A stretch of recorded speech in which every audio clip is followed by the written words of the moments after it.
there's no place like home for the holidays.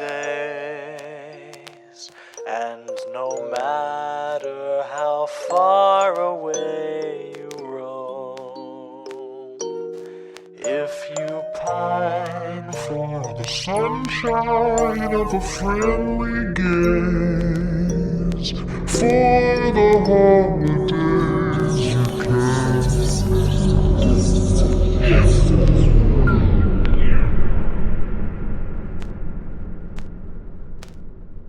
Welcome back to Horror for the Holidays, a Christmas horror movie podcast. I'm Jay Logsden.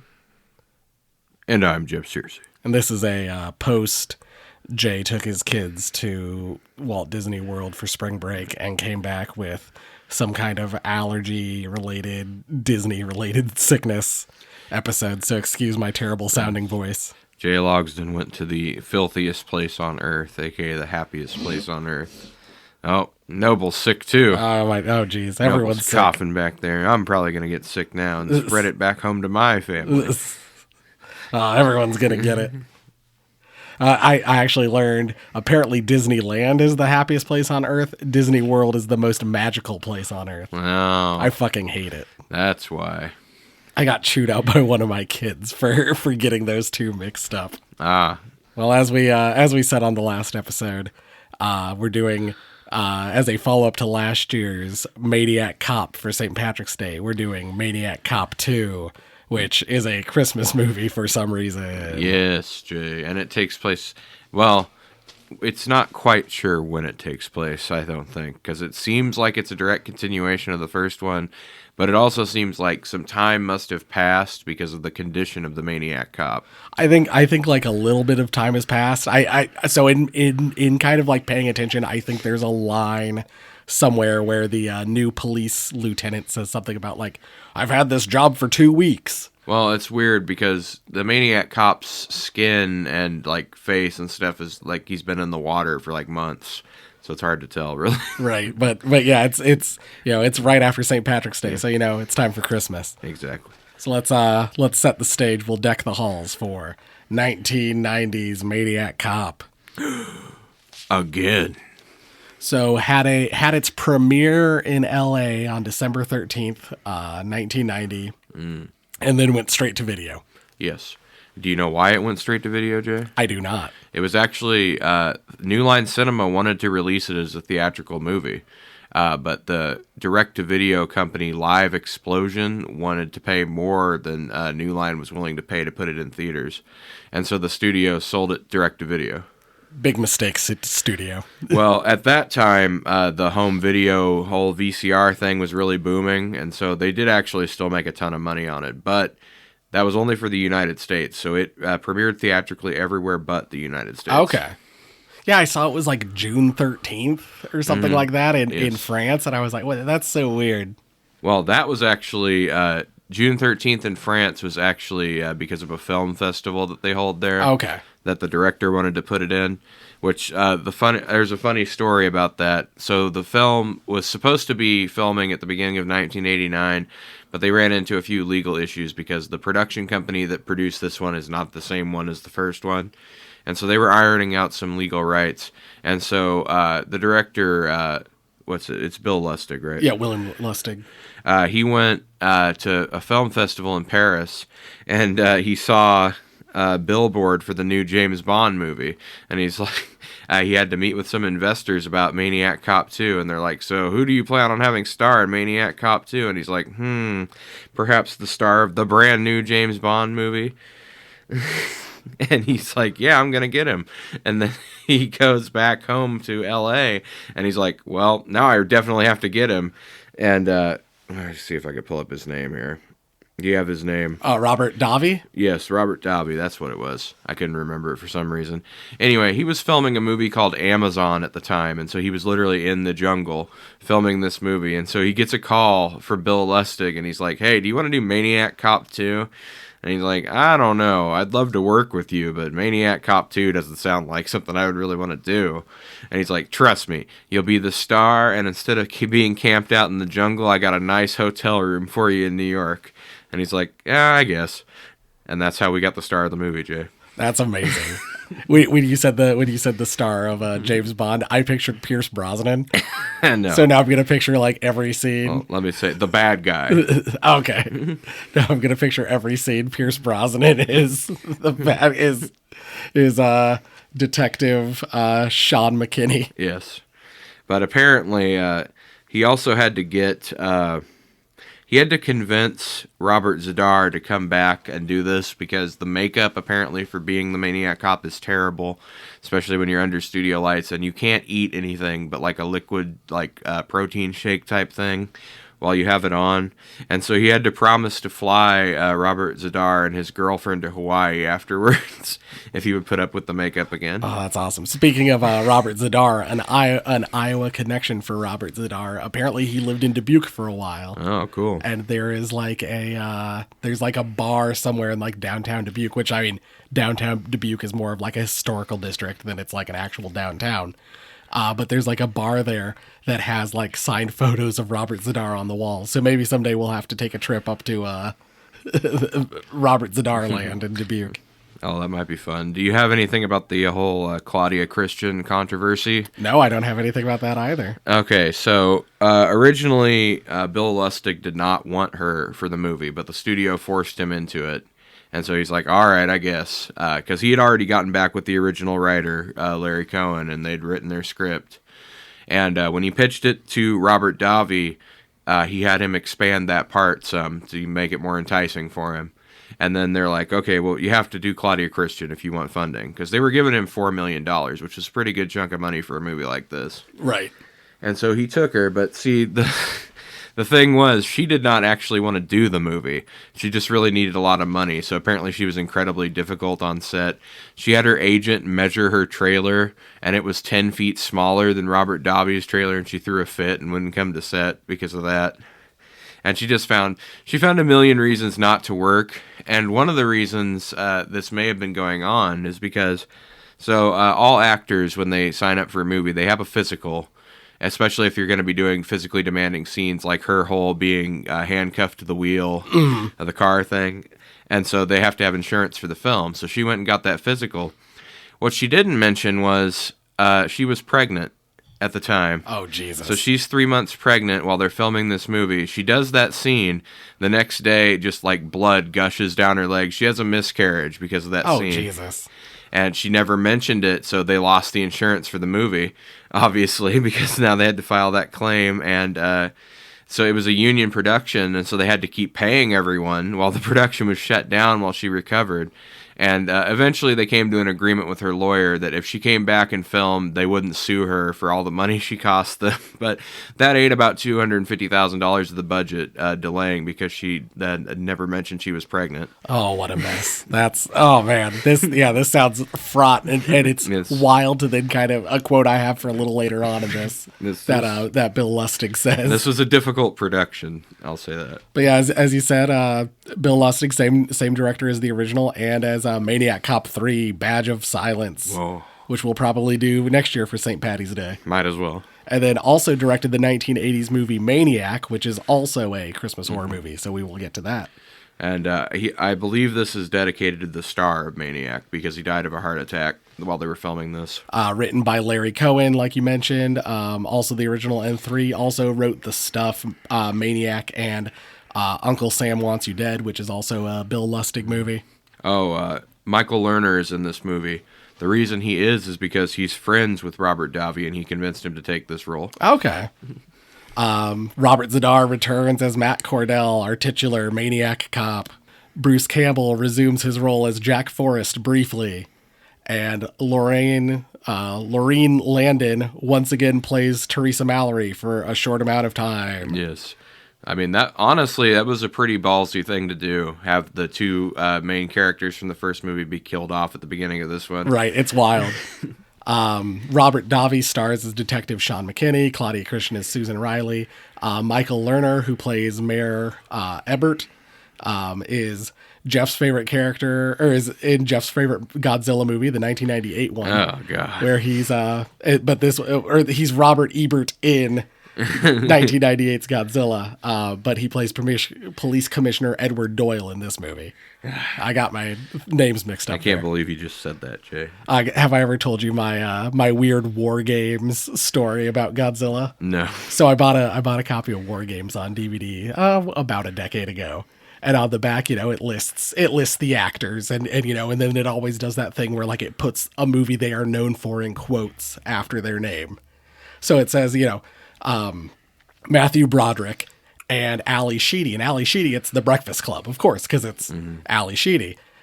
And so it's Matthew Broderick. You would think, oh, The Breakfast Club, okay, it's going to be Ferris Bueller's Day Off for his most notable movie. No, it was Godzilla. And I was like, yes, the movie Matthew Broderick is most known for, Godzilla. Yes, Jay, yes. Leo Rossi, who plays Turkel, was also Bud in Halloween 2. He was also, the look for him in this movie, Bill Lustig loved the old serials. He loved the old Universal Monster movies. So he wanted him to base his kind of look and acting for this serial killer on Bela Lugosi's performance from Son of Frankenstein from 1939. He is like really kind of weird. It's kind of a neat performance. So that's why he was going for like a Universal horror vibe. James Earl Jones's dad, Robert, plays Harry, the news agent. Yeah. Which I just thought I thought that was great when I saw that. I was like, Robert Earl Jones, is he related to James Earl Jones? Oh, sure enough. Random appearance by Danny Trejo as well. Oh yeah, I have that one as well. As soon as I saw him in the credits, I was like, all right, where is he? And then boom, it cuts to a scene and it's just there's straight on Danny Trejo just laying in a prison asleep, like a prison cell asleep. God, the reason I love Danny Trejo is because somebody asked him, why are you always the Chicano with tattoos in every movie? And he's like, because I'm a Chicano with tattoos and I like to do movies. We might see him again if we ever figure out how to do like TV shows or whatever, short anthology things. Oh yeah. Because he plays Santa in the American Horror Stories season 1, episode 4, The Naughty List, which that's a wild little. We could talk more about it later, obviously, but I was thinking, Jay, maybe some sort of Patreon situation for some TV series. Yeah, we'll try to get that figured out. We're working on stuff. We got stuff on the works. There's stuff in the works. And then also some guy named Sam Raimi also appears in this movie. I never heard of him. As a newscaster. Never heard of him, Jay. And I'm sure he goes on to do nothing important with his life. I know he doesn't. He definitely does not know Bruce Campbell. Right. It's not like they're some kind of best friends. Tagline for this movie is, you have the right to remain silent forever. Again. That's right. Perfect tagline. I love it. No, the thing I was going to say about William Lustig is he says this is probably his best film and superior to the original, which I think is just kind of like wild. I can see it in some ways, but like I don't know. It's kind of like picking which kid's your favorite. Like they're both really fun movies. Well, I'll get into more on that later, but yes, I've seen quite a few of his movies, and I think it is. I would say, from an action movie perspective, I would say this probably is his best movie. The most ambitious stunts and things. Speaking of ambitious stunts, Jay, they filmed a lot of the stunts in West New York, which, spoiler, is actually in New Jersey, but whatever. So they had to have the streets and stuff shut down, but they didn't have a lot of permits for it. But the cops kind of looked the other way because they were filming right before Christmas. And so cops were looking to get a ton of overtime so that they could buy Christmas presents with the money. And so they, like, that scene where the cab rolls down the street on its rims and everything, they had no permits. And even if they had tried to file for a permit, that was way too dangerous to film because they literally just had, like, one block shut down. There was regular traffic and stuff going on outside that area. The cops are just like, yeah, whatever, just don't get caught. That's amazing. That's such a wild scene. We'll talk about it when we get there. Any personal experience with this movie? None at all, Jay. I'd seen it. Like a couple years back, I watched the original Maniac Cop on Shudder, and then I watched Maniac Cop 2. For whatever reason, I didn't go back and watch Maniac Cop 3, but so that'll be new when we get to it here in a year. Okay.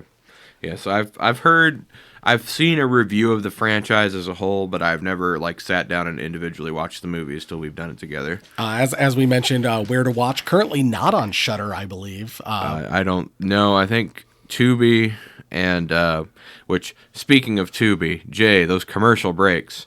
It's like they have one commercial break, and then another one 10 minutes in, then none for an hour, and then another one at the end. Right. Oh, my God. No, we need to talk about how they massacred Tubi. Tubi used to be this beautiful app with red and white letters, and now it's purple and yellow for some reason. It looks disgusting. It's been grimaced. It's hard to it's harder to navigate, I think, than it used to be. I don't like what they did with Tubi. Look how they massacred Jay's boy. Oh, I'm so upset about what they did to Tubi. I know you can buy like Blu-ray copies of this movie. Oh yeah, it's available all over. I think you can get it on Amazon Prime for like $2.99 if you want to rent it. I mean, the whole thing is free on YouTube as well. It's worth a watch. It's a real fun movie. But we'll get into it. We'll do our synopsis here. We start where the previous movie kind of ended. Cordell's trying to kill Jack Forrest and Teresa Mallory. He gets kind of chased off the dock and impaled on like a mast on the dock. Yeah, he wanted to do that as an homage to the old like serials you would see in movie theaters. That's why it starts with the end of the last movie. And so the police cruiser kind of drives into the police wagon, drives into the water. Jack Forrest jumps off. And then we cut to our opening title card, Maniac Cop 2, and it gets all cut up with a bunch of knife cuts. That's why they call him the Maniac Cop. Oh, man. And then we get a bunch of scenes of like decommissioned police cars over our opening credits. And then as the credits end, the engine of one police car starts up and drives away. We go to a convenience store. A real kind of piece of shit holds up the cashier, triggers a silent alarm. I wanted to point out the cashier's drinking classic Yoo-Hoo. Oh, well. Which I don't think I ever had, but I've always heard classic Yoo-Hoo is better than new Yoo-Hoo. Really? Interesting.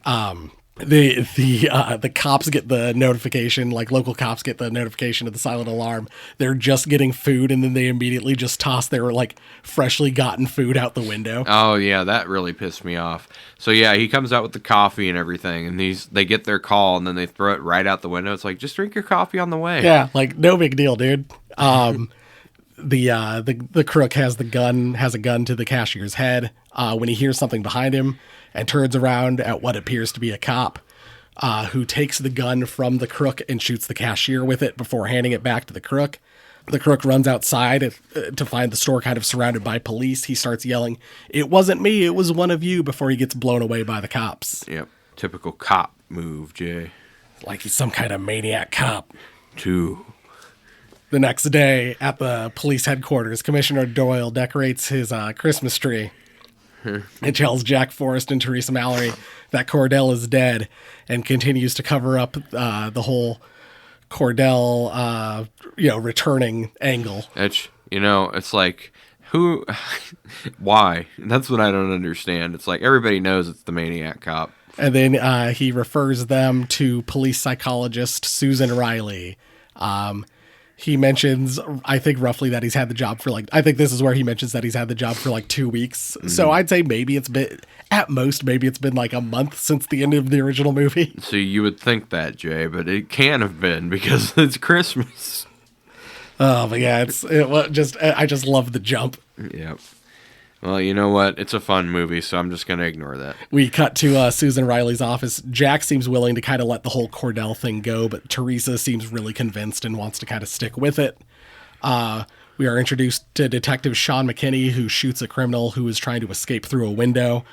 He looks very like traditional detective with the duster and the the hard boiled, like what you would expect from a 40s detective serial. He looks so cool. He looks so badass. Real loose cannon cop shit. Love his look. Gonna take the law into my own hands. Oh, a quick note: why this is Christmas, but also 2 weeks after St. Patrick's Day. Bill Lustig basically said his movie-making philosophy was move the movie along fast and have lots of action so people don't have time to think about the plot holes. Susan Riley and McKinney meet and because of this shooting, and so he has to meet with her because of that. Every time a police officer shoots, he has to meet with a police psychologist, and he mentions that his old partner committed suicide. And he was scheduled to meet with her, and later on we learned that McKinney kind of talked him out of going to it. And I thought, I was wondering if, maybe there's going to be some kind of connection that like his old partner had something to do with the Cordell case. And that's why, he committed suicide. And that doesn't happen, but I thought it'd be kind of a neat connection back to it. Yeah, it would have been cool. Later that night, Jack is walking home and stops to talk to Harry, the blind news agent. Cordell comes up with his trademark hidden blade bully club and stabs Jack. Harry grabs Cordell's hand, trying to get the blade out, and calls for help. At the coroner, McKinney and Teresa get into a fight about who killed Jack, to which she tells him to ask Doyle. Susan Riley and Commissioner Doyle are in like the next room over. Yeah. And Commissioner Doyle admits that he was trying to keep her on the defensive so she doesn't go to the press about Cordell. We also get a shot of a murdered stripper, and there's some kind of talk about how he likes them pretty. Uh-oh. McKinney also, this is where McKinney admits that he told his old partner to cancel his meeting with Susan Riley. Might be some sort of maniac cop on the loose. On the streets, a cop is towing away a guy's car. Real like piece of shit. The dude's like running up and he's like, I got like, I'm sorry. Like I'm a minute late, blah, blah, blah. And the cop's like, yeah, sure, buddy. Like da, da, da, da, da. Yeah. And then just like gets hit over the head with a tire iron, like bludgeoned with a tire iron, and then hooked up to the back of the tow truck. And the cop's body is just driven away, hanging from the tow truck. Oof. What a way to go. Great little scene. So many good kills in this movie. Oh, quick note about that blind newsstand guy, Jay. Your wife made a good point. How does he know who to give the magazines to and which ones to give? Right. It is kind of a wild little situation. He must have some kind of... He must have like some kind of organizational system or something, but not the career I would choose if I was blind. That's kind of what I've always like heard about people who are blind. They have, like an organizational system to like keep their bills separate in their wallet and stuff like that. I'm just saying, I wouldn't want to be giving away free magazines, Jay. Susan asks, back at Harry's newsstand, she asks him if he heard anything, to which he said, like, he didn't hear a damn word until Jack started screaming.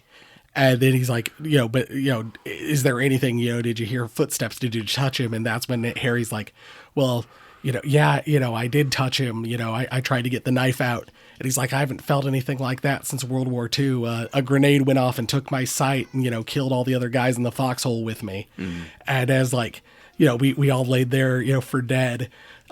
Their bodies, froze that night, and they kept me alive because of, how cold they were, or because of the heat that was kind of generated. And, his hand felt just like those dead bodies. I've never felt cold, dead flesh like that again until last night. The guy whose car is getting towed, or was getting towed, gets caught by the police and arrested, and he says it was a giant scarred up cop that did it. He was 6'3", maybe more. And the guy's like, well, that doesn't sound like any cop I know. And then another guy's like, except one. Doyle and McKinney talk about how it looks like the events are happening again, the events of maybe 2 weeks ago. To me, that sounds like they never stopped then. No, Jay, they're happening again, and this is a completely separate incident at Christmas. At Teresa's apartment, she tells Susan she is going to the press, and she has packed her bags to go stay at a hotel. Susan agrees to go with her, and they get into a cab as a cop car pulls up silently behind them and gives pursuit. Uh-oh. The taxi gets a flat tire. Damn. And the driver gets out to change it. Teresa sees the police cruiser pull up, steals the cab, and the police cruiser then hits the taxi driver, and a chase begins. Of course. We get this great little chase scene. Oh, yeah. It's an amazing chase scene. Couple phenomenal, like, car-based, chase scene stunts in this movie. And from the behind-the-scenes info, incredibly dangerous. But it's so cool. Like they get rammed onto the sidewalk at one point. Like they're like taking sharp turns while like driving on the rims of this police car. It looks amazing. Hey, but we're getting paid overtime, Jay. So let them do what they're doing. The police cruiser hits the taxi, basically kind of runs it off the road. Teresa gets out to fight Cordell. He's gone. He shows up behind her. She unloads like 6 bullets into him, and he just picks her up and tosses her through a hardware store window. Classic, Jay. He grabs Susan Riley and handcuffs her to the wheel of a car, and then puts it in neutral so it starts to roll away. Oh yeah, that's great. Teresa then shows up with a chainsaw she took from the hardware store and attacks Cordell with it. And he just stops the blade with his bare hand. Turns out he's immune to chainsaws, Jay. And then just snaps Teresa's neck. Oh my god. That's a great sound effect too. Susan is is basically running kind of beside the car or holding on to the side of the car as it's just wildly careening down the street. She's trying to avoid traffic and stuff like that, and is eventually able to get inside. She gets control of the car right as like some oncoming traffic is coming towards her. She turns sharply to avoid it, but then flips the car. And we get this great scene where she's like laying in the wreckage of the car, and then a police officer walks up with the gloved hand just like Cordell. And it like touches her and she freaks out, and then it's just a regular cop. It's not a Maniac cop. No, it's not a Maniac cop, just a regular cop. Garden variety cop. Susan then gets taken into an ambulance with McKinney, and she tells him that she saw Matt Cordell. She knows that it's him. We get a brief shot of the show Criminals at Large, which is like a local news TV show talking about local police activity, I guess. Yeah, it's just your standard shock value talk show type thing. And more talk about the serial killer that's been targeting strippers with Commissioner Doyle. We then cut briefly to Club 69, the hottest strip club in New York City. And let me tell you, folks, it's hot in there. And Turkel is watching the show. Turns out he's the serial killer. Back at the show, Susan shows up and mentions that the Maniac cop didn't drown it in the river and that the murders are being covered up. And everyone hears this. You're covering this up. I am not covering this up. Turkel follows one of the strippers home and attacks her. He knocks on her door. He tries to get in, like pounding on the door, twisting the doorknob, and then it stops. And then he like jumps through her window and starts like strangling her. He does a great job at being just as creepy, if not slightly more creepy than the Maniac cop. And then, and so the stripper like tried to get a hold of like the police for help. And then, so like the door gets kicked open. Oh, it's a cop, but it's the Maniac cop. Oh no. And he starts strangling her instead. You called for a strangling, madam? Two cops like follow him in, and like Cordell fights them off. And then Turkel and Cordell, which is like, I don't know, a great like Hall & Oates style band name. We're best friends, Jay. They run off together and they lay low in Turkel's apartment. Which is, he's got like a weird basement dungeon type apartment with his weird shrine. I need another 8x10 glossy. Yeah, he's got a shrine of all the strippers he's killed. And he's got this big, like, ornate knife. And then at one point, like, he's like, you ever seen a knife like this, Cordell? And then Cordell pulls out his billy club knife. He's like, oh, that's a pretty good knife you got there, Cordell. He's like, you got a big one, too. Which is very funny based on his first comment he ever makes in the movie. He's like, you want to come to my apartment? I ain't queer or nothing. Yeah.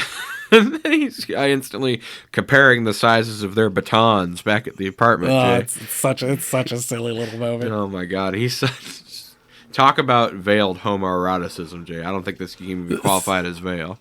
We get some flashbacks to Cordell being sent to prison and attacked by, basically flashbacks to the first movie, getting attacked in the shower and cut up just in and case left for dead. You haven't seen it. I mean, it doesn't really interrupt the flow of the movie. It's just a quick 2-minute thing, so it's not really too jarring. The stripper survived, and she kind of tells McKinney and Susan about, the cop that showed up in his cold hands. Listen, buddy, it was a Maniac cop.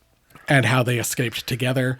So they go and they kind of search some local strip clubs, and they find Turkel in one of them.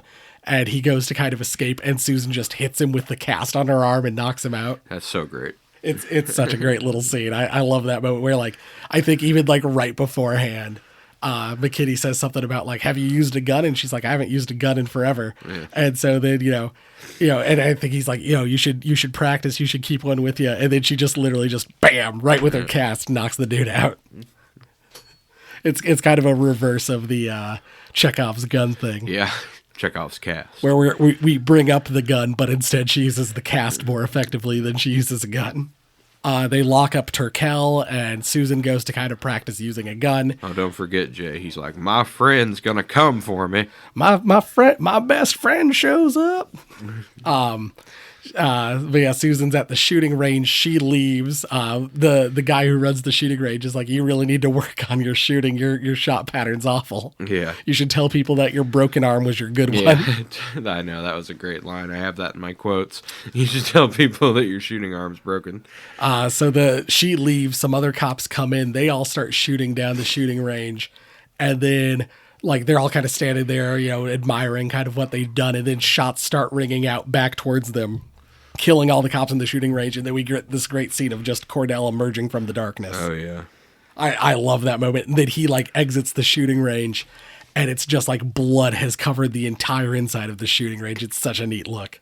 Looks like he's gun-proof, too, Jay. Cordell goes on a rampage through kind of the whole police headquarters, killing a bunch of cops. We get this great camera shot that, like, goes through a wreath as, like, Cordell bursts in. It looks amazing. One of the very few, like, kind of Christmas little scenes that we get in this movie. Yeah, I mean, you do get some nice Christmas decorations, though, in, like, the street scenes and things, which I think is just a product of where they filmed, but still, it's nice for the atmosphere. Cordell then, shoots up the whole station, releases Turkel and a couple other prisoners, and takes Susan hostage. All the prisoners dress up as cops, and they flee into a prison transport vehicle. That's why they call us the Maniac cops. To which Commissioner Doyle sees Susan being taken hostage, and he's like, one day back on the force, and she gets herself taken hostage. Whoa. These dames, am I right? They're going to Sing Sing dressed as cops. Turkel thinks it's so they can let all the prisoners free and kind of form an army. Another chase scene happens as a bunch of cop cars try to stop the commandeered prison transport truck or bus. With little effect. And it's just probably the third great chase scene, car-based stunt scene in this movie. So many great stunts in this movie. McKinney takes Doyle hostage and tells him that kind of he was responsible for this whole mess. He's kind of responsible for the cover-up, and the only way to stop it is to sign a confession and give Cordell the commendations and burial that he deserves. Cordell and the prisoners arrive in Sing Sing. They're getting ready to let all the inmates on death row free when Doyle's able to, like, kind of patch his way through into the intercom system and basically tells Cordell, like, I'm sorry, I messed up, you didn't deserve this. They're going to reopen your case and they're going to pardon you. Or your conviction will be overturned and we're going to bury you with honors. To which, like, Turkel does not take kindly to this whole thing. And he's kind of like, Ed Cordell just kind of leaves death row, and Turkel's like, what the hell's going on? You were never my friend. Cordell, like, finds his way onto the cell block, and three of the three prisoners that attacked him in the shower in the first movie are all there. They go to fight Cordell, and, like, one of them throws a Molotov cocktail on him. Oh my god. And so we have, I think, probably the longest scene I've ever seen of a guy on fire fighting other people. Yeah, Cordell's, like, bursts into flames and just starts, like, rampaging through these guys. Being set on fire, he uses it as a weapon to, like, destroy everybody who touches him. My favorite is the one guy who he grabs, Cordell, like, and so sets on fire because Cordell's on fire, and then throws into two other guys also setting them on fire. Oh, so, Turkel the guy who played him did not want to do this stunt where his arm catches on fire and it kind of engulfs up to his face. And so he told Bill Lustig the only way he would do it is if he did it first. And so he just because apparently Bill Lustig has had some experience with doing these kind of crazy stunts before. So yeah, he just had this stunt team light his arm up or whatever. And then he's like, oh, I didn't think you'd really do it. And then he honored his word and he filmed the scene. And so, like, Turkel gets really upset and he's like, you were never my friend to begin with. And Cordell turns around and, like, grabs a hold of him. They both catch on fire. And then, like, Cordell basically pushes him backwards into, like, through a wall, and they fall into the prison transport bus. That thing gets engulfed in flames and explodes. Which was an incredibly dangerous and practically done stunt. There's no, like, camera cut trickery or anything. It was just legitimately done that way. And then, like, that fades out and we fade into a scene of the graveyard, and McKinney and Susan Riley are kind of standing graveside as they're giving Cordell the burial he deserves. they do their 21 gun salute or whatever they do for cops. And then McKinney and Susan are standing there, and you get this scene where like you hear the sound of Cordell's like bully club being spun around, and the Maniac cop kind of eerie music plays, but no one's around and nothing happens. And McKinney throws the Cordell's badge on top of the coffin, and they walk away. And he talks about how like there's a little bit of Cordell in every cop who kind of basically gets pissed off about the system. You arrest some mud on the street, Jay, and he's back out before you can even finish the paperwork. Which is, maybe not a good indictment of cops, but whatever. Less said about that, the better. No, Jay, let's get into a deep discussion. Well, as we said, all cops allergic to bees. But yeah, I think I know what you're building up to, Jay. As the camera slowly pans to the badge on the grave, a gloved hand bursts out of the ground. Grabs a hold of the badge and pulls it back in as the credits start to roll. And that's why they call him the Maniac Cop. And then we get the Maniac Cop rap of all time, Jay. I don't think I've ever heard flow like that before. It is absolutely phenomenal. It's once again we need to have rap. We need to return like originally written rap songs to horror movies, because especially every time they pop up, they're so much fun. Especially to end credit scenes. We need it. The Fat Boys with Ready for Freddy, and I think Nightmare 4. Yes, I think that's right. And there's a great one too that's like it's not for the movie, but there's a song that's like Amityville, the house on the hill. Yeah. I have heard that one. But yeah, they're so good. And yeah, the Maniac Cop rap is just as good. We either need to do that or we need to bring back end credit ballads, Jay. We need more ballads. Oh yeah, like the Ballad of Harry Warden. Yes. No, like the thing where I was like, reject modernity, having like slow, like minor chord versions of like popular songs play in your horror movie. Embrace tradition, which is having raps about horror movies in your end credits. Have a completely inappropriate upbeat rap at the end of your movie. Yeah, it would make me happy. It might not fit what you're going for, but that's what I want in my horror movies. I think it would trigger a sense of nostalgia in a lot of people. You know what movie actually did do an upbeat end credits rap, Jay? I'll give it credit for Venom. Oh, really? Tom Hardy Venom, yeah. Oh, man. It has a whole upbeat end credits rap about Venom. Oh, I'll have to look that up when we're done here. But another person who wants rap music back in horror movies is Eric Pennycoff, the creator of The Leech. He also is on credits saying that. So, we're in good company with our wanting weird raps at the end of our horror movies. Indeed, original raps. Jay. So I want to just start out obviously we're done summarizing the plot now. So Bill Lustig always intended Maniac Cop, even from the very first movie, to be a franchise. He wanted it to be. And so he was like, franchises are always a great first movie, and then, it falls off in the second. So he's like, I want to make sure I make this as big and explosive as possible so people can't say I fell off between these movies. I think he did it. We'll get into it, but yeah, I think he did it. Mm-hmm. Where do you want to start for our end segments? Well, we might as well just get it out of the way first, Jay, and talk about the Christmasiness of it all. All right, yeah, Christmas spirit. How Christmassy is the movie? How Christmassy are the kills? Kills not at all. No. Well, maybe one. That the tow truck thing, I don't know. I guess it's just because the street is decorated for Christmas and it looks all cold and wintry. Yeah. And it's something about him hanging him on the tow truck made me think of like hanging something on the tree. No, that's a good thought. Yeah. But other than that, no, not too many Christmassy kills.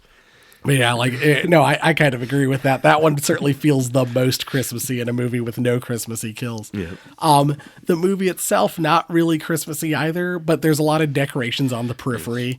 All the street shots have like Christmas stuff. Yes, it's an unfortunate fact of a lot of these Christmas horror movies that a lot of times being set at Christmas doesn't really factor into the plot all that much. Yeah, when we're first introduced to Police Commissioner Doyle, he's like decorating a Christmas tree. There's poinsettias. But they at least made an effort to have Christmas decorations in a lot of the shots outside, and even some of the interior stuff. That's Christmas stuff around. The one that I really wanted to shout out was the hardware store. Yeah. Not only is the window has lights around the outside, when Teresa Mallory gets thrown through the window.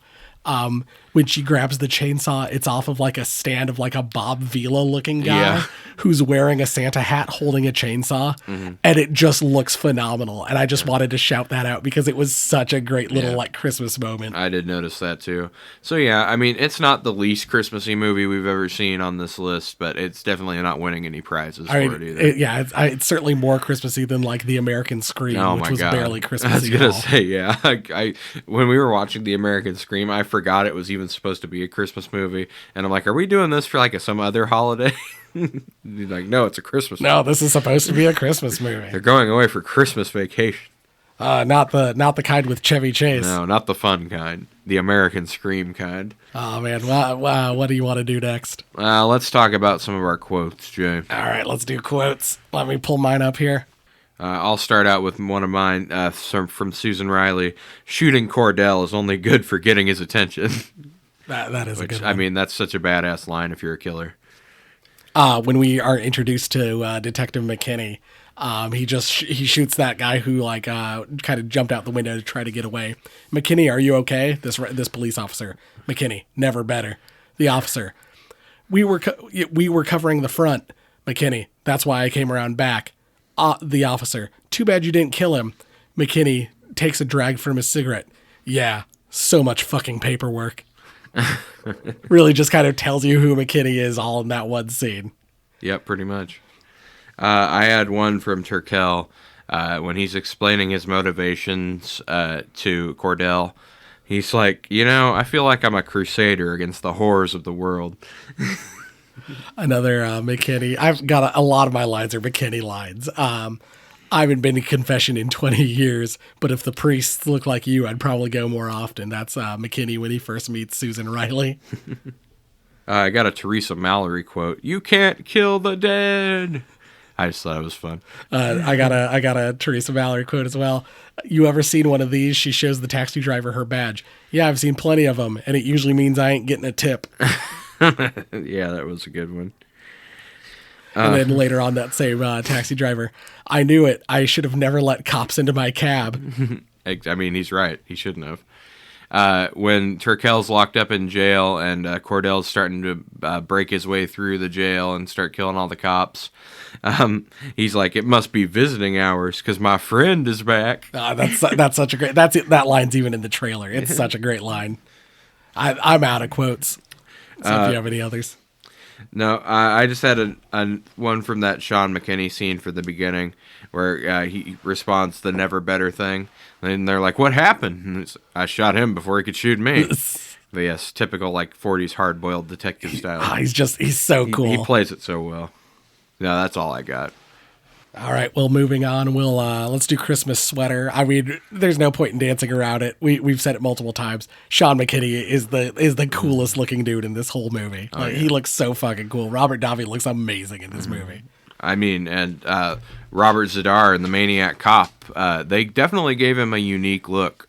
I know they were going for a franchise killer, but he doesn't really feel like he's ripped off any of the other main killers at the time. That's a good point. I had the closest I think you could maybe come to it is like Jason. Yeah. Because of the kind of the undead and maybe like the water, like the whole water thing. But no, he does kind of feel like a little unique. He feels like his own thing.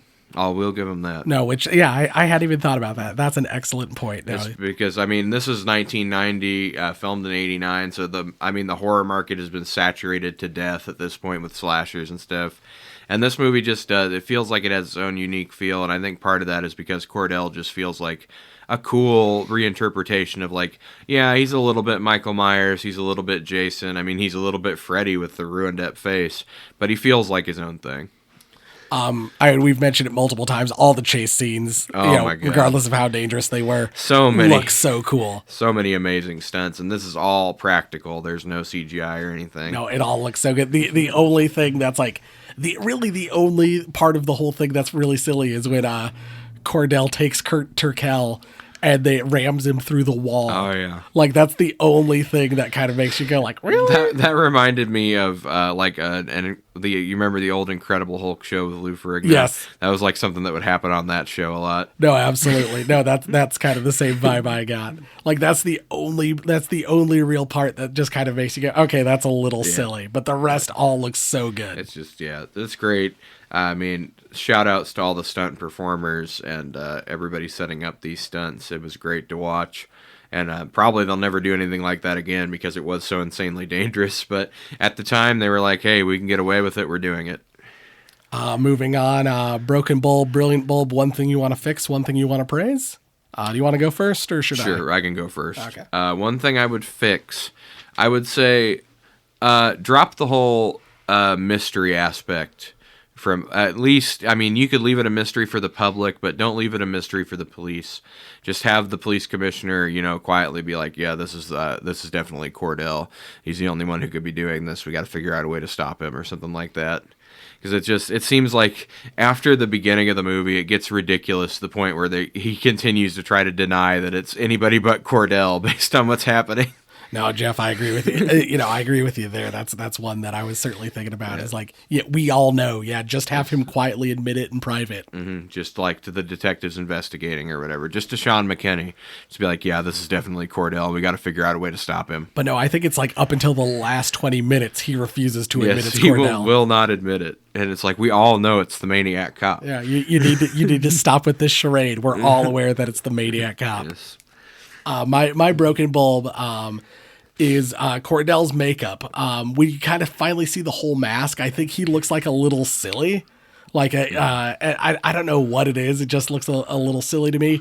Like you get some close-ups earlier on, and it looks like legitimately kind of horrifying. You get like a scene of like his eye and like kind of his scarred up face, and it looks great. You get kind of a scene of like one of his ears that's been cut off, and that looks great. But when you kind of see the whole thing put together, it's just not as it doesn't have the same effect. No, I think it is. I think it's just a matter of taste, honestly, because like we disagreed on the mask in Red Christmas. True. You thought it looked pretty good. I thought it looked kind of cheesy.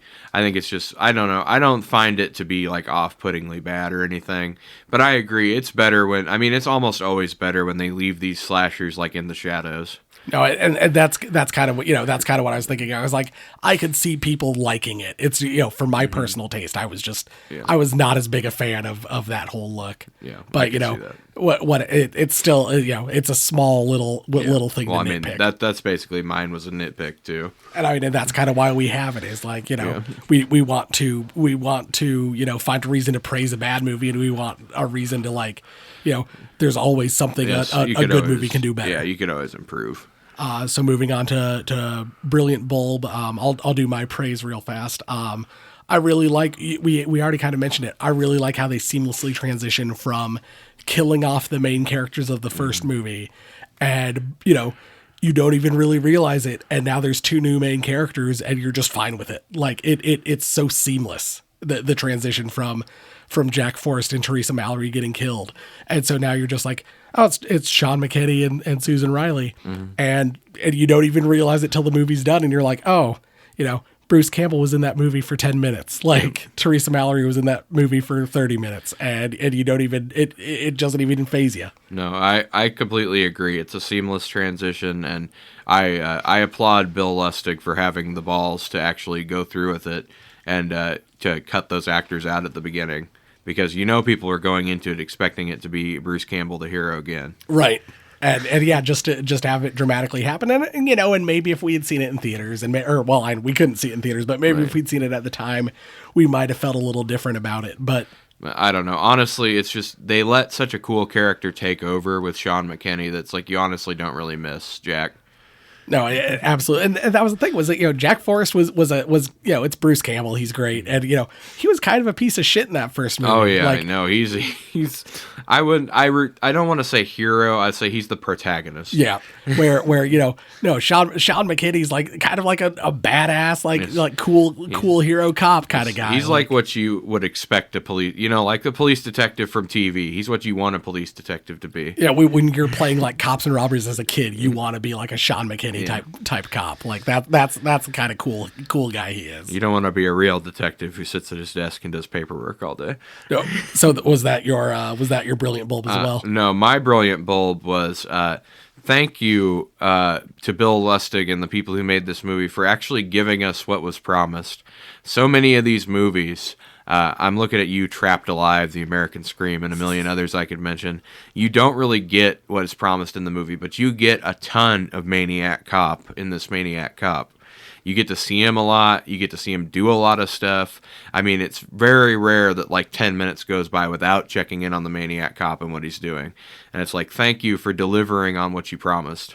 No, that's an excellent point as well. I think the first one has a couple more like cool like Maniac Cop kills of like random people and stuff. Mm-hmm. But I love this movie and just like how you're constantly aware of what Cordell's doing, because at this point it's no longer a mystery. Yeah. Of who Cordell is. If you've seen the first movie, you're watching the second movie, you know who the killer is. You know his motivations and everything. So yes, it's honestly, it kind of reminded me in a weird way of the Thanos treatment we got in Infinity War, where it's like it was kind of almost a movie about Thanos and not about the heroes. And Maniac Cop 2 feels like a movie about the Maniac Cop. No, I agree. That's an excellent point. No, this movie's great. But yes, that's what made me the happiest. We didn't end up with our cannibal creep in the cave that we see for 5 minutes and he does nothing. Yeah, I was promised a mutant cannibal in a cave, and I got 5 minutes of it at the end in a large claw machine arm and an incredibly slow elevator. Jay, don't forget man, that. what a letdown. But yes, thank you for not doing that. We'll move on to our final ranking. Every episode of Horror for the Holidays, we rank the movie we watched off of 1 of 3 categories. Is it hilarious? Is it seasonally scary? Or is it you will be sorry? Jeff? I'm going seasonally scary with this one. I thought it upped the ante on pretty much everything in the first movie. It delivered on everything it promised in the trailer, which is very rare for one of these movies. There's great acting, great stunts, great effects. I mean, obviously great music with the world's greatest rap, the Maniac Cop rap. Oh man, it's so good. It's just you will not regret watching this movie, and I don't really have to give you any caveats. That's why I'm making it seasonally scary, because if I made it hilarious, that would mean there's some caveats to watching it. But I think anybody would enjoy this movie. I also gave it seasonally scary. I went back and kind of listened to what we said about Maniac Cop 1. And for that one, I also gave it seasonally scary, but I said, there were some reasons why I could see it being hilarious. Like that movie's a little sillier. This, barring that one scene where, at the end where Cordell and Turkel fall through the wall, like the rest of the movie just feels so much more serious, so much less silly than that first one. And just, and that's weird too, because like Cordell's an undead, almost ghost cop who can survive like getting shot multiple times and like a chainsaw. But this movie just feels so like the stakes are so much higher and it's so much less silly, which is even weird for like the Friday the 13th movies. As Jason gets more undead, the movies get less. Yes, they get less and less. They make less and less sense and get more silly. But yeah, this doesn't ever really feel that way. And I think honestly it's because we're grounded, because we know Cordell's motivations and why he's doing this. And with Turkel having like a real regular serial killer like in cahoots with the undead bad guy, I think also lends it some more seriousness. And I mean, I think Bill Lustig nailed it. Like, this is better than the first movie. No, I say, as far as sequels go, this for horror movie sequels, this is like an Empire Strikes Back type sequel. That was the one I was thinking of. No, this is absolutely an Empire Strikes Back. So we'll move on to our naughty list. We finally get the opportunity to, I think, properly put Cordell. Yes, in his full power. Yeah, with Christmas movies, because I don't remember what we did last year, but last year he was St. Patrick's Day. This year he's actually Christmas. And I think he's honestly probably one of our more powerful. Oh yeah, he's up there. I mean, I could see him. He's in that like Jason Michael Myers tier, like of an undead killer. Honestly, I think he may be stronger than some incarnations of Michael. No, I agree. I was gonna say, like, who do we have? We kind of have someone who's kind of a stand-in for Michael. I think on our on our naughty list. Oh man. And I don't remember who it is, but I honestly want to say he's probably more powerful than them. I'll have to go back and listen to find out who we said was kind of, I want to say maybe it was Four Bird Santa. Yeah, I mean, he's like at the peak. He's either peak human or like low, like supernatural tier. And I don't remember where we have Jack Frost, but I really need to go back and just write all these down. I mean, I think Cordell could definitely defeat Four Bird Santa. Yeah. If it came down to it. And I honestly, I think he could probably defeat Jack Frost too. I think we put him above him, and you know what? That'll be my homework for our next main episode. I'll actually go back and listen through and kind of write down how we have everything, so that way we kind of actually have a list. But yeah, no, I think he's definitely a high tier killer. I mean, just based on what he can survive and his strength. And I mean, the fire scene alone. I mean, usually fire is what deters and gets rid of these people. Like, you know, usually Jason getting lit on fire takes him out of action for a while. Halloween 2. Or yes, Michael Myers gets killed by fire. Or Frankenstein, fire bad. Mm-hmm. But yeah, no, instead, he just goes on this rampage while lit on fire. He's like, oh, I'm on fire. I can use that to kill more people. Yeah, just fucking throwing like the guys who like attacked him in prison, just throwing them around like they're nothing while lit on fire. It's just this amazing scene. Thank you for lighting me on fire. Now I'm stronger. Oh man, what a great scene. But yeah, we'll now read a listener email in a segment we like to call Garbage Day! Huh? No!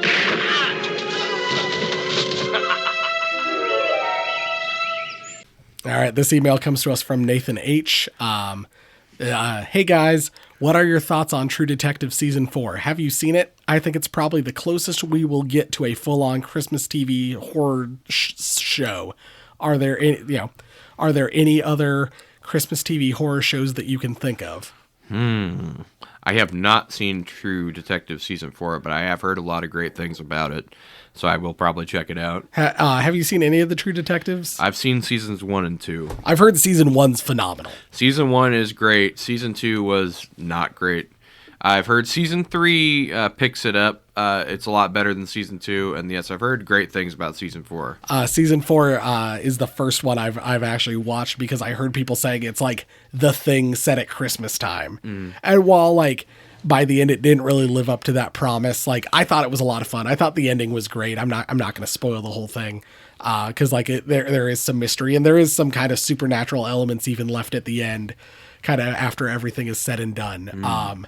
But it's a real kind of neat, like kind of setting for it's Alaska, during like that period of time where they don't get any sunlight. Yeah. And it's 30 days of night, Jay. Yeah, basically kind of that. And there's like this Alaska research station and all the people just kind of like go missing. And they find like a human tongue like severed in like the thing. And that tongue belonged to someone who got murdered in like their town, like, you know, like 5 years ago or something like that. And then they find all the bodies of the guys and they're like frozen in this block of ice. And like they've like clawed their own eyes out and shit. It's wild. It's really cool. And like I said, like the ending, I think a lot of people are a little disappointed in the ending, but it's still kind of a neat kind of way to wrap up the whole movie. And honestly, I kind of enjoyed it. And yeah, like I kind of agree with what Nathan H said. It's probably the closest we'll ever get to like a full on Christmas horror series. I don't know. Holiday horror's been making a comeback the last few years, so we may get something. Yeah, it'd be awesome if we did. Other things I could kind of think of off the top of my head. Season 2 of Chucky, I want to say like the last episode was a Christmas episode. Yeah, I think you're right. I haven't seen it yet. I'm still working my way through season 2, but I know that is, and I know like I said, Danny Trejo is in that episode of American Horror Stories, which is about a killer Santa. And then there's also an episode in season 2 of American Horror Story that's about a killer Santa. I think that's right. I think, yeah. And then other than that, it's the one episode of Tales from the Crypt. There's the Black Mirror episode, White Christmas. I could think of the Night of the Meek Twilight Zone episode. I rewatched that one. I want to say there's like 3 or 4 Twilight Zone episodes that are all, even one from the Jordan Peele series. Yeah, like I think a Christmas so. But episode. the original Twilight Zone Night of the Meek one sticks out to me as memorable. Another one that I like, and it's one of my favorites, and it's also takes place at Christmas, is the like 4 or 7 characters in search of an exit or something like that. Have you seen that one? Yeah, I think I have. Where it's like all kind of like different things. Then it winds up they're all like toys in a bin for a toy drive, and it's Christmas time. Oh, Supernatural, A Very Supernatural Christmas. It's an episode in season 3. It's a really good one. That's such a good one. And then also, I mean, once again, coming back to it, The Haunting Hour, R.L. Stein's The Haunting Hour or whatever, that one episode, that was kind of the whole, you and me started talking about all this shit. Like, oh my God, that was such a good one. Oh, the American Horror Story episode you're thinking of in season 2 is called Unholy Night. Okay. And it's got Ian McShane as a killer crazy Santa. I need to check that episode out. My wife's the American Horror Story watcher. I've seen a handful of episodes here or there, but she's the real American Horror Story fan in our household. But I do. Let's real fast. Let's talk. Thank you for your question, Nathan. Let's real fast talk about favorite American Horror Story seasons. Well, I haven't seen enough of them, I don't think, to make a judgment on that. I mean, I liked Apocalypse. I thought Apocalypse was pretty good.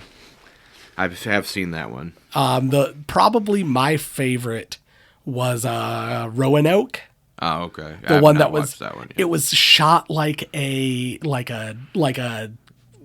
that the found footage one? yeah, it's like a found footage. It's shot like an old like a haunting episode on like A&E channel or whatever. As someone who would stay, when I had days off of school and so I had nothing to watch because I would just sit at home and just wound up watching like found footage ghost shows. Yeah. Like that show, that season really spoke to me. That's one of the few ones that I've seen all the way through, and I loved that one, even though I think a lot of people legitimately didn't like it. So Well, I've seen season 1 and 2 all the way through. Season 1 I still like. I thought it was really good. Season 2 I wasn't that big a fan of overall, but there's some good episodes in there. I saw Hotel, didn't care for that one really. I saw Coven. I wasn't crazy about that one. But a lot of these later ones I have not watched. No, I think the two that I've really seen the whole way through are probably Cult and Roanoke and Freak Show. Was that that's the one? Yeah, the circus one. That one I saw as well, and that one has Neil Patrick Harris, who I love. But I don't know. I think my favorite is at least of the ones I've seen so far is Roanoke. But I do need to at least go and watch that episode from season 2. Yeah, I mean, honestly, I should just watch the whole series so I can make a judgment. Maybe we could make that a future slot. What do we call them? Stocking stuffer. Stocking stuffer. Yeah. I think we could do that. I've had a couple neat ideas for stocking stuffers lately, so we'll start getting some stuff out there too. Certainly. What's going on with them Bigfoots, Jay? What's up with them big feet? But yeah, if you have thoughts about what's going on with them big feet, send us an email, horrorfortheholidays@gmail.com. Yes, take a look at our YouTube channel, youtube.com/horrorfortheholidays. Subscribe, hit the bell, leave us comments. Jeff and Jay sound fat in this one. Jay sounds insanely sick. He is. No, I actually feel okay. Just nose and kind of throat stuff. But He's putting on I a feel brave all right. face, ladies and gentlemen, but he is dying and still brought you this episode. Please donate to the Jay Logsdon Relief Fund. We need relief from Jay Logsdon's. Get in touch with us on social media. We are on TikTok, Instagram, X, Blue Sky, Threads, all those places. We are at Horror4 Holidays. We're on all the podcatchers. Rate us, follow us. Say we're nice, say we're bad, say we're terrible. Yeah, certainly give us 5 stars and tell us we're bad. And guys, just do it. It's not some kind of kink. It's not a sex thing where we want to read the bad things you write about us. We just legitimately want the 5-star reviews. It's definitely a sex thing, Jay. But yeah, otherwise, and I think most importantly, tell a friend. Like, if you know someone you think would like this, let them know. these two dumb fat idiots from Iowa babbling about Christmas horror movies or what's going on with them big feet. What is going on with them big feet? Let them know if you think they'd enjoy it, and hopefully we can grow this community and kind of keep this discussion going. Otherwise, we'll see you next week for Stocking Stuffer, and again in 2 weeks for another Mainline episode. Yep.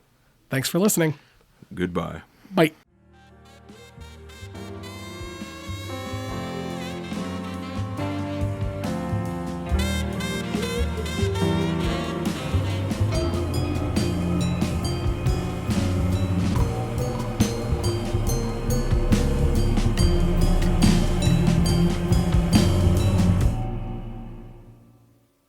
Season 4 is season 4 is the first one I watched because Noble, go lay down. Noble Cam.